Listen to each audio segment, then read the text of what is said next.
Hello friends, कौन आपको जना अच्छी जे चीनी किपरि तैयारी होता है। जमती आपण माने देखि पारुथिबे जे किपरि एते सहजरे ताजा ताजा चीनी तैयारी होई जाउछि। तबे चलंतु एबे प्रथमरु शेष पर्यंत देखिबा आउ जानिबा जे बड़ बड़ फैक्ट्री रे चीनी तैयारी हेबार संपूर्ण प्रक्रिया। फ्रेंड्स, प्रथमे मु आपण माननकु जणाई देबाकू चाहूछि जे ब्राजिल परे दुनिया रे सबुठारु चीनी उत्पादन आम भारत रे ही होइथाय। किंतु एही चीनी तैयारी करिबा पई प्रथमे आखु चाष करी आखु गुड़ी को काटिकी चीनी फैक्ट्री को निया जाय थाए। एहा परे सही आखु गुड़ी को आहुरी छोट छोट खंड करी कटा जाय थाए। एहा को काटिबा पई एक काटिबा मेसिन व्यवहार करा जाय थाए। एहा परे सही छोट छोट खंड गुड़ी को भारी जल रे धोई सफा करा जाय थाए एवं संपूर्ण सफा होई जिबा परे से गुड़ी को चिपुड़िबा पई एक मेसिन भितरे पका जाय थाए। सही छोट छोट आखु खंड गुड़ी को रस बाहरी जिबा परे आखु छेदा गुड़ी को सही फैक्ट्री रे ईंधन रूपे व्यवहार करा जाय थाए।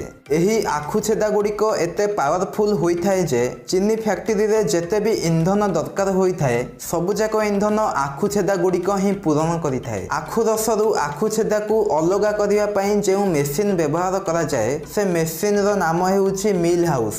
एहा परे सही रस को मिल हाउस रु प्रोसेस हाउस को पठा जाय थाए एवं सही प्रोसेस हाउस मेसिन रे ही चीनी तैयारी हेबा प्रक्रिया आरंभ होइथाए। प्रथमे सही रस को 75 डिग्री रे गरम करा जाय थाए एवं एहा परे सेथिरे मिल्क ऑफ लाइम मिसा जाय थाए जहा फल रे सही आखु रस रे थिबा एसिडिटी कम होई जाए। एहा परे सही रस को 104 डिग्री सेल्सियस तापमात्रा रे गरम करा जाय थाए एवं विभिन्न प्रकार खाद्यर केमिकल मिसा जाय थाए। एही केमिकल मिसाइबा द्वारा रस रे थिबा समस्त दूषित पदार्थ तळे बसी जाए एवं संपूर्ण परिष्कार एवं विशुद्ध रस मिली थाए। एही विशुद्ध रस को बाष्पीय जंत्र रे भर्ती करा जाई सेथिरे थिबा सबुजाक जल को बाष्पीभूत करा जाय थाए।